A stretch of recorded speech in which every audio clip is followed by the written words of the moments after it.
무지외반증은 우리 발의 엄지발가락이 이제 무지라는 게 이제 엄지발가락의 뜻이고 외반이라는 게 바깥쪽으로 돌아간다는 뜻인데 이제 외반의 기준은 몸의 중심을 기준으로 발의 이제 엄지발가락이 바깥쪽으로 간다는 뜻이거든요.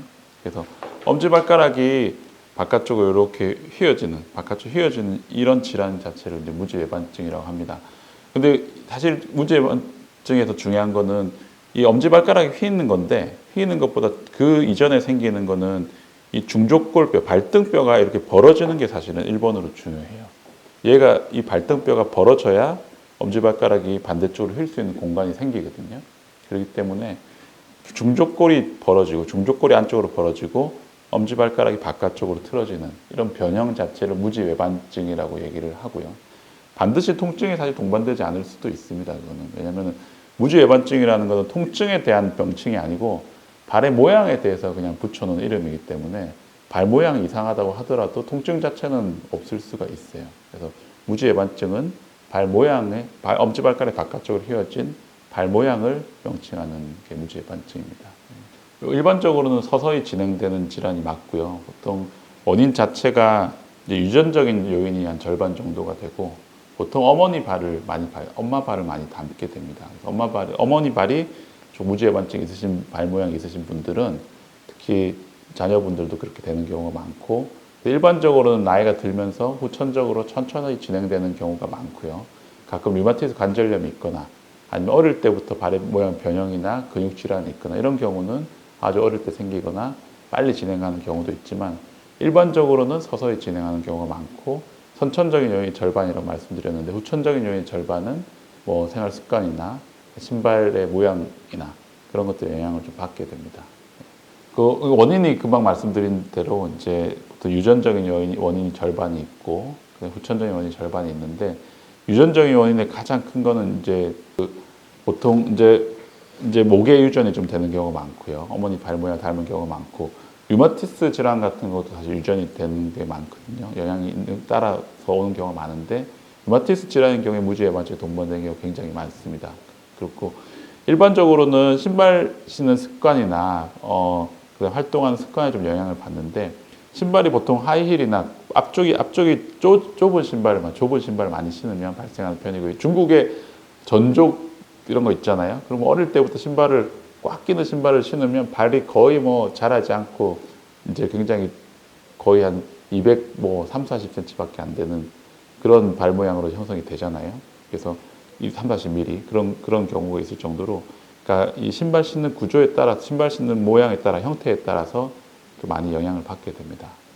그 하이힐은 뒷굽이 높은 신발은 신으시면은 이제 앞쪽이 미끄러지게 돼 있거든요. 모든 신발의 구조가. 앞볼이 넓으면 뒷굽이 높은 상태에서 걸을 수가 없기 때문에 굽이 높을수록 앞쪽은 무조건 좁아질 수밖에 없어요. 뾰족해질 수밖에 없어요. 그래서 그러다 보니 발 모양이 보통 무지외반증이 있으신 분들은 아까 얘기 드린 대로 중족골이 벌어지는데 발등뼈가 이렇게 두 개가 벌어지게 되거든요. 벌어지다 보니 발볼이 넓다는 표현도 많이 하시거든요. 발볼이 넓은데 신발 앞쪽을 조이는 신발을 신으면 거의 엄지발가락 바깥쪽 굉장히 많이 밀게 됩니다. 밀게 되기 때문에 그런 걸 지속적으로 하이힐을 계속 신게 되면 발 앞쪽을 좁게 만들면서 자꾸 발이 바깥쪽으로 휘는 역할을 하게 되고요. 그리고 이 발의 힘줄도 우리 발가락을 올렸다 내렸다 하는 힘줄은 활실처럼 이렇게 일자로 붙게 되는데 발등에서 시작해서 발끝까지 일자로 붙게 되는데 약간의 변형이 있으면 힘의 균형 자체가 자꾸 바깥쪽으로 가는 식으로 되게 돼요. 그렇기 때문에 점점 더 조금씩 영향을 자꾸 주게 되고 그래서 신발도 하이힐은 무조건 앞쪽이 좀 좁아지게 될 수밖에 없는 구조고 높을수록 압력이 앞으로 많이 쏠리게 되고 그게 자꾸 변형의 원인이 되는 거고요. 사실 샌달은 이제 여러 가지 발 질환을 일으킬 수는 있지만 사실 무지외반증과는 직접적인 연관관계는 조금 적을 수 있다고 생각이 되고요. 오히려 샌달 같은 경우는 오히려 무지외반증이 있는 환자들은 거꾸로 푹신하고 볼이 넓은 샌달 같은 건 오히려 조금 권하는 경우도 많습니다.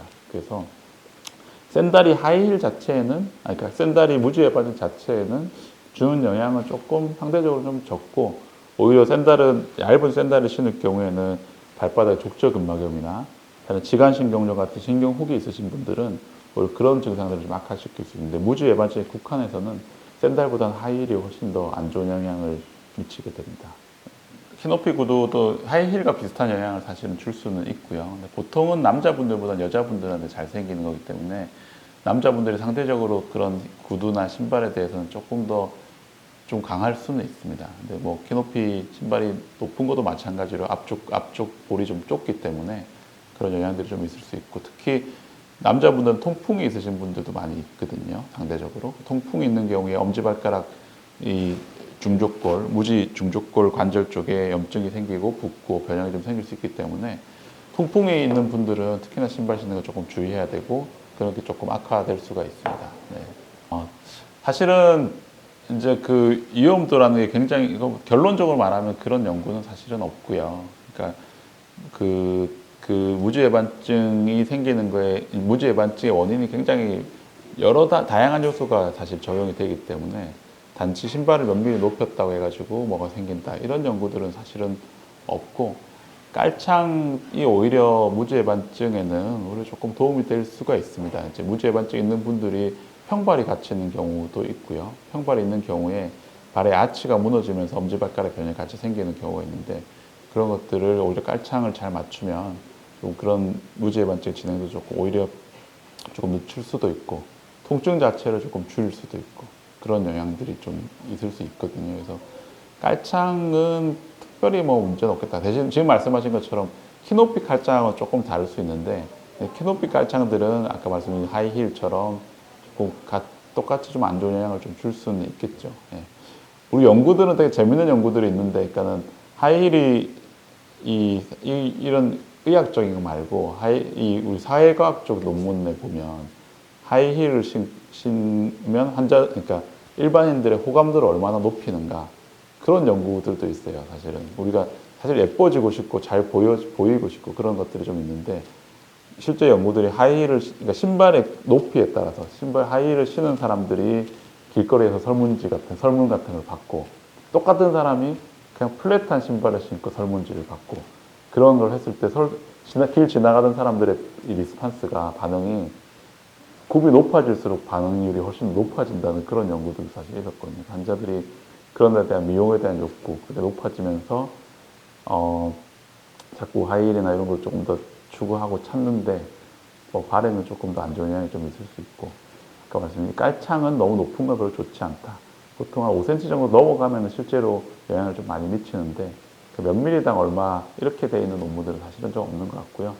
오히려 그 발의 압력을 증가시키는 거에 대한 논문들은 좀 있는데, 실제로 뭐 그러니까 뒷굽이 높아질수록 전족부, 발 앞쪽 부분의 압력이 좀 높아지는 그런 것들을 연구한 것들은 좀 있긴 있습니다. 그 여성분들이 훨씬 더 무지외반증의 빈도가 높습니다. 그리고 진행도 훨씬 더 좀 빠른 편이고요. 그게 이제 근육이나 인대 자체가 여성분들이 조금 더 부드럽고 유연하기 때문에 그렇게 생기는 경우가 많거든요. 그래서 변형 자체에 여성분들이 조금 더 약합니다. 그래서 여성분들이 훨씬 더 조심하셔야 되고, 또 상대적으로 신발을 조금 하이힐을 신거나 그런 신발에 대한 그런 욕구 하고 싶어 하는 것도 여성분들이 훨씬 더 좀 발에는 안 좋은 신발들을 많이 신으시기 때문에 여성분들이 훨씬 더 많이 생기고 악화될 가능성도 더 많고 그렇습니다. 사실 상대적으로 남자분들은 다른 질환에 동반돼 있거나 통풍이 같이 있거나 이런 경우에 조금 진행하는 경우가 있기 때문에 두 개의 차이를 조금 더 구분해서 볼 필요가 있습니다. 그 무지외반증은 사실 굳이 병원에 오시지 않아도 그냥 보시면 알 수 있습니다.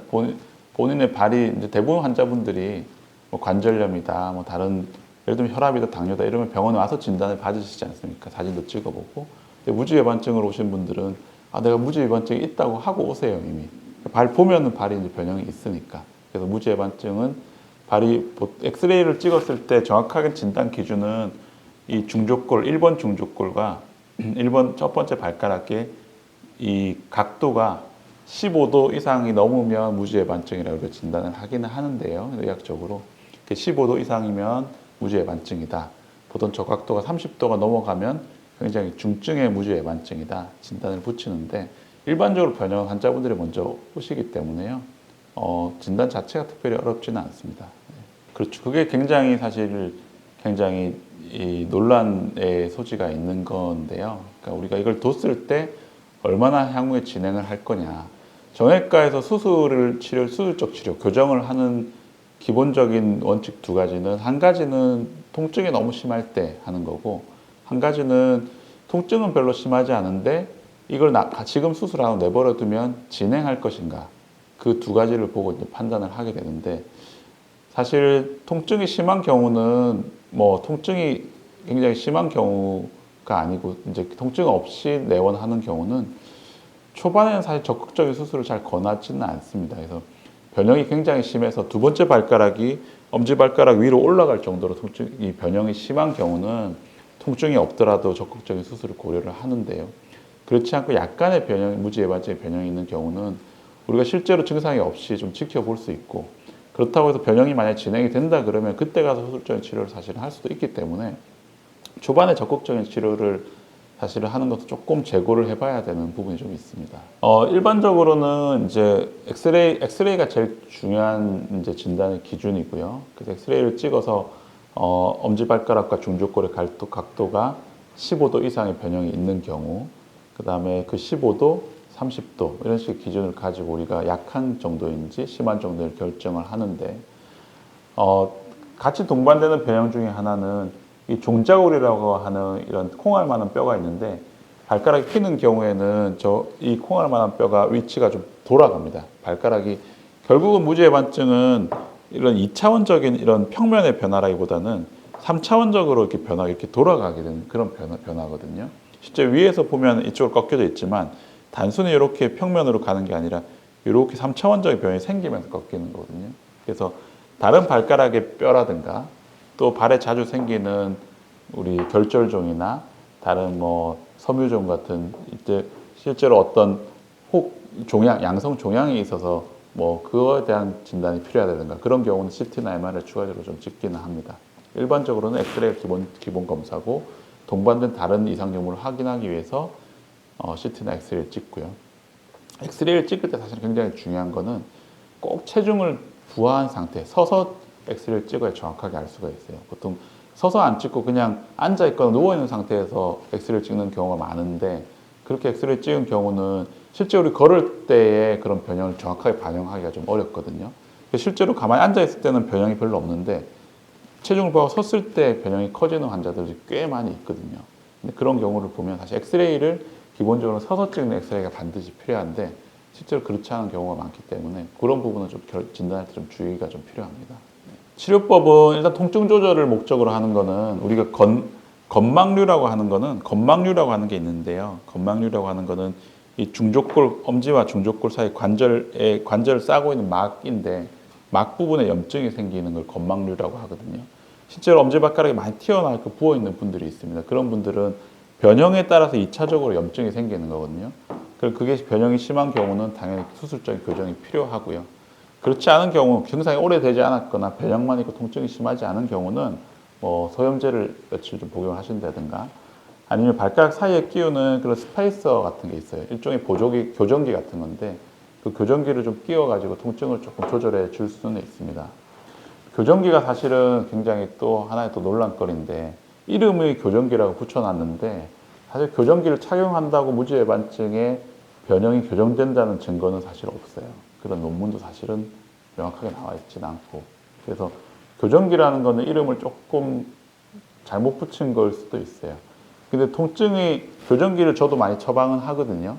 처방하는 목적은 무지해반증 변형이 심한 환자들의 이런 변형 자체를 교정기를 착용을 함으로써 교정이 된다고 생각하기보다는, 아까 말씀드린 것처럼 발가락 휘면 내측 부위에 염증이 생기게 되는데 이 염증은 어느 특정 시간에 많이 염증이 심해질 수가 있어요. 그러니까 활동을 많이 했거나 운동을 많이 했거나 그런 이유와 상관없이 또 염증이 많이 생기는 경우가 있는데, 그럼 이렇게 휘인 거에 2차적으로 염증이 많이 생긴 경우는 여기에 가는 압력을 줄여주니까 일시적으로라도 발을 이렇게 밀어주는 스페이서 같은 걸 끼워주면, 보조개 같은 걸 끼워주면 여기에 가는 염증 부분에 좀 자극을 좀 줄이면서 통증을 좀 조절할 수가 있거든요. 그래서 통증이 예를 들어 몇 개월 이상 지속된 통증이 계속 됐다 그러면 이거는 사실은 교정기만 가지고는 할 수는 없고 수술적인 치료를 해야 되는데, 뭐 며칠 아니 몇 주 동안 뭐 짧은 기간에 통증이 생긴 거다, 염증이 일시적으로 생긴 거다, 그럼 그 염증 조절을 목적으로 소염제도 드시고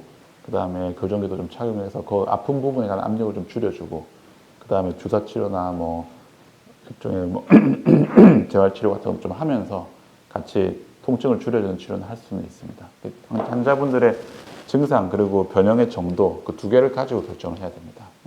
수술에 있어서 사실은 이제 수술적인 치료가 사실 좀 예민한 부분일 수 있는데 이제 환자들은 뭐 안 하고 싶거든요, 사실.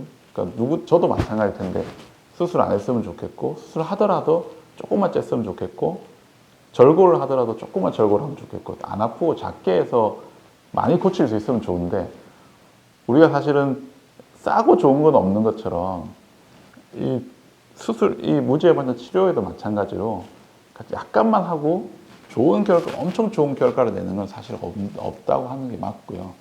변형이 크지 않고 변형이 심하지 않은 경우는 또 심하지 않은 대로의 간단한 치료나 교정기나 그다음에 약물 치료 가능하지만, 변형이 굉장히 심한 분들은 절골 교정을 굉장히 확실하게 해줘야 되고, 조금만 째고 조금만 교정하는 건 사실은 조금 재발을 자주 만들 수도 있고, 수술은 했는데 결과가 조금 안 좋을 수도 있고, 그래서 중증도를 잘 구분을 해서 거기에 적합한 치료를 해야 되는데, 모든 거에서 좀 쉽고 간단한 치료가 있다는 건 사실은 조금 과장된 부분이 좀 있습니다.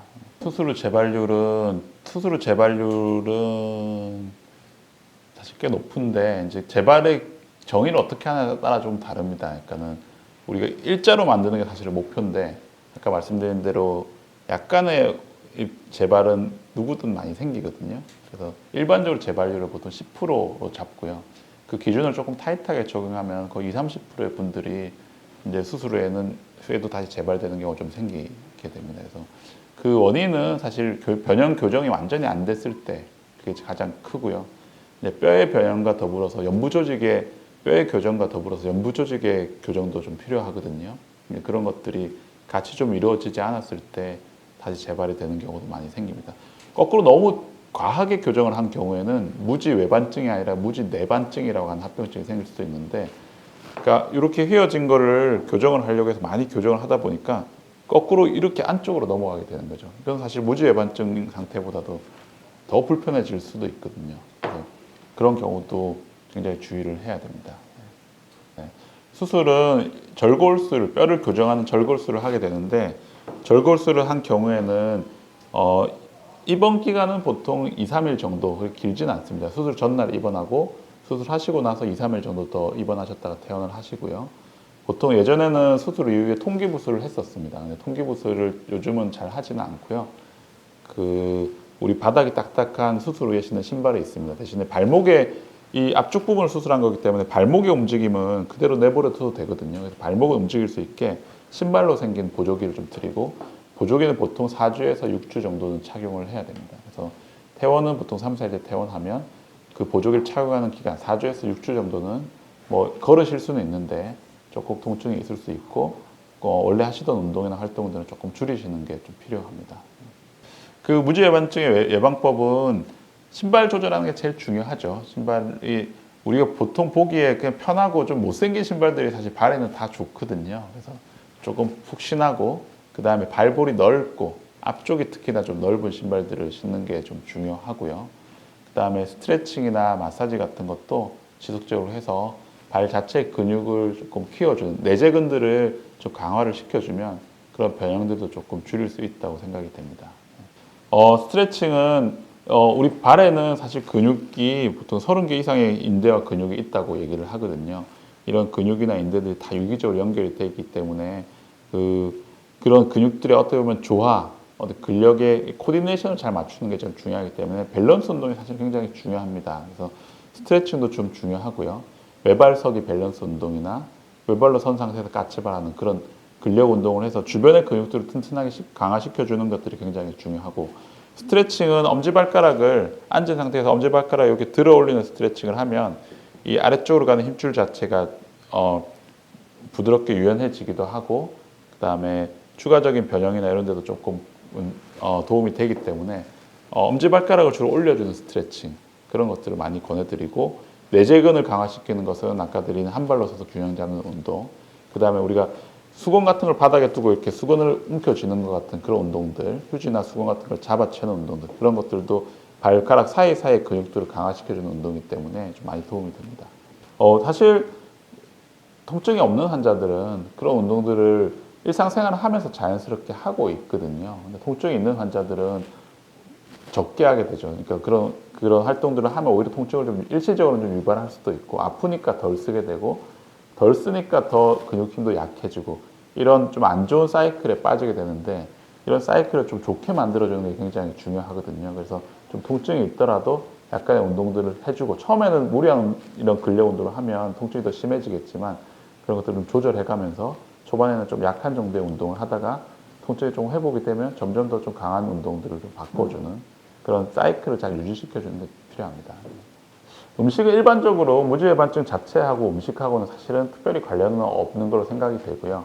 대신에 뭐 통풍이 있는 류마티스 관절염이 있다든가 또 통풍이 있는 환자들 같은 경우는 이 고기나 뭐 음주 같은 게 관절에 염증을 심하게 유발할 수가 있거든요. 그래서 당뇨가 있다든가 당뇨 때문에 변형이 생긴다든가 그런 또 다른 근육 질환이 있다든가 이런 다른 질환들이 있는 분들은 그 질환을 악화시키는 그런 운동, 그런 음식들은 더 안 좋을 수 있기 때문에 좀 조절이 필요하고요.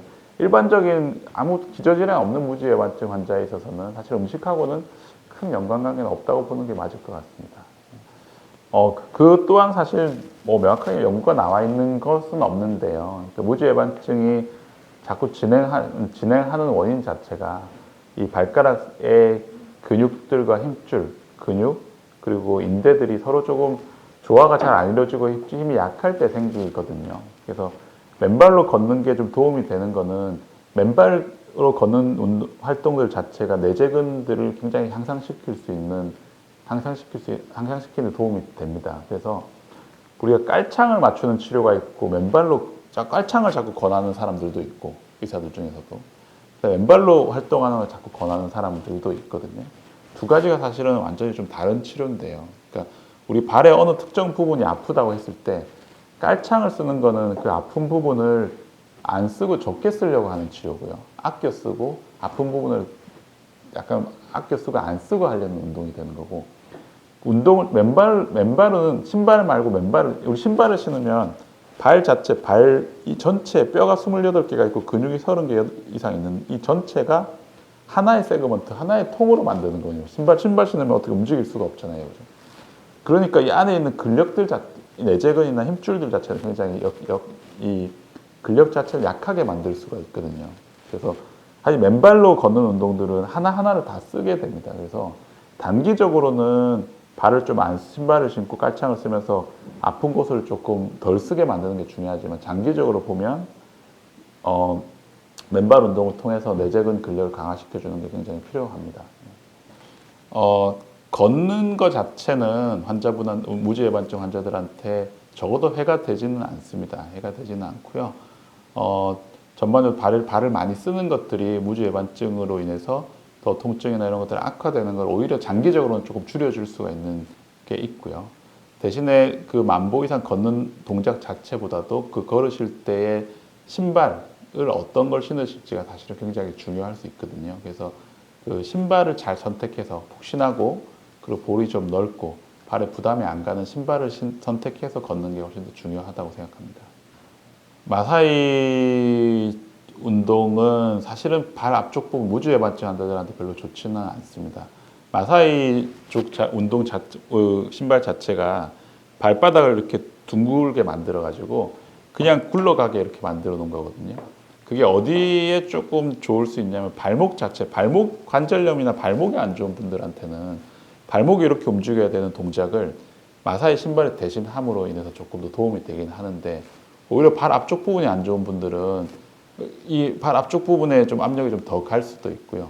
신발 자체가 앞쪽이 좀 둥글게 돼 있어서 눌릴 수도 있기 때문에 무지외반증 환자분들한테는 마사이 쪽 신발을 특별히 권하지는 않고 그 신발을 또 잘못 신으면 오래 운동하시다가 균형을 못 잡고 넘어지거나 다치는 분들도 많아요. 그래서 이 무지외반증으로 변형이 심한 분들은 이 하지 균형 자체도 조금 안 좋은 분들이 있거든요. 그런 분들이 오히려 좀 불안정한 신발, 약간의 마사이 쪽 운동 신발처럼 불안정한 신발을 신으면 오히려 2차적인 손상이나 넘어져 다치거나 이런 게 생길 수도 있기 때문에 좀 조심하셔야 됩니다. 무주외반증은 무조건 수술을 해야 되느냐 하는 무주외반증인 환자들을 다 수술해야 된다는 그런 편견 같은 게 좀 있는데요. 사실은 한 절반은 맞고 절반은 좀 안 맞는 얘기인데 무주외반증이 심하지만 저희 어머니도 무주외반증이 심한데 별 통증은 별로 없으시거든요. 그래서 이제 보면은 이건 너무 변형이 심할 정도로 있는데도 불구하고 수술을 별로 권해드리지는 않습니다. 왜냐하면 아프지 않고 잘 지내시는데 큰 문제 없으면 신발만 약간 조절할 정도면 굳이 수술 없이 그냥 일상생활을 하시고 이건 병이라기보다는 모양의 변화, 어떻게 보면 약간 미용적으로 생각할 수 있는 부분이거든요. 그런 분들에게까지 살 적극적인 치료나 수술을 권하기는 조금 무리한 부분이 있다는 거 하나고, 반면에 통증이 있고 변형이 심한 환자들에 대해서 조금 간단한 처치나 교정이나 교정기를 가지고 교정이나 통증의 조절이 가능하다고 하는 거는 또 좀 잘못된 얘기일 수가 있어서 두 부류로 조금 구분을 해서 통증이 없고 변형만 있는 환자들은 그냥 일상생활 그냥 편하게 하시면서 지내셔도 되고, 그리고 변형이 심한 환자들은 확실한 절골술과 교정술을 통해서 그 변형을 교정을 해줘야 통증도 조절되고 그다음에 다시 재발도 생기지 않고, 그 두 개를 좀 명확하게 구분하는 게 굉장히 중요할 것 같습니다. 네, 금방 마지막에 얘기 드린 부분 조금 얘기 드리고 싶은 부분이었고요. 요즘 사실 무주외반증뿐만 아니라 요즘 제가 생각하는 그런 발 치료, 무주외반증의 치료의 목적은요, 사실 정형외과의 질환은 죽고 살고 하는 문제는 아닙니다. 무주외반증 있다고 해서 사람이 죽고 살고 이런 문제는 아니거든요. 과거에는 이런 문제들이 사실은 별로 중요하지 않았습니다. 왜냐하면 치료를 안 받아도 그냥 불편해도 그냥 살면 되니까. 근데 요즘은 점점 사람들의 어떤 그런 니드 자체가, 욕구 자체가 많이 높아집니다. 기대치 자체가 많이 높아져 있거든요. 그래서 무주외반증의 치료도 마찬가지로 이것을 가지고 어떻게 살 수 있는가 보다도 우리가 활동하거나 본인이 하고 싶은 활동이나 운동들을 마음껏 하십시오. 하시면서 불편한 거는 교정을 하든 깔창을 맞추든 운동 치료를 하든 치료를 통해서 좀 해결하는 쪽으로 가야 됩니다. 예를 들면 저는 테니스를 되게 좋아하는데 무주외반증이 굉장히 심해서 테니스를 못 쳐요. 그러면 보통 예전에 의사들은 컨셉은 이거 테니스 치지 마세요, 이런 식의 치료가 이제 되거든요.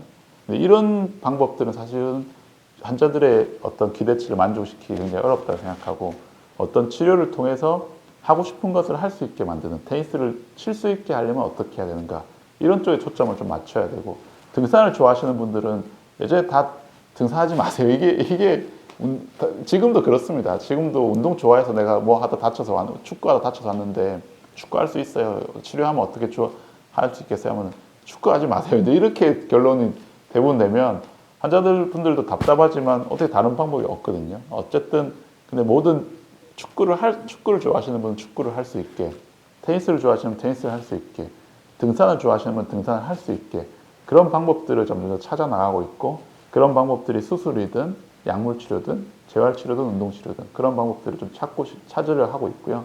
많이 찾아가고 있습니다. 무주외반증과 관련해서도 그런 활동들을 본인이 하시는데 전혀 문제가 없다, 그런 변형이 좀 있더라도 치료가 그렇게 필요 없는 거고, 내가 이런 활동을 하고 싶고 이런 운동도 하고 싶고 여행도 가고 싶은데 이것 때문에 좀 불편하고 아프고 해서 내가 그런 활동에 제한이 된다, 그러면 조금 적극적인 치료를 고려해야 되지 않는가. 어떤 엑스레이나 우리 교과서에 나오는 각도의 기준이라든가 MR을 찍었을 때 어떤 염증이 있고 이런 기준들보다는 환자들이 생각하기에 내가 하고 싶은 활동들을 하는데 얼마나 제약이 되고 불편한가를 기준으로 어떤 우리 치료 방침을 결정하는 게 좀 좋지 않을까, 그렇게 생각이 듭니다.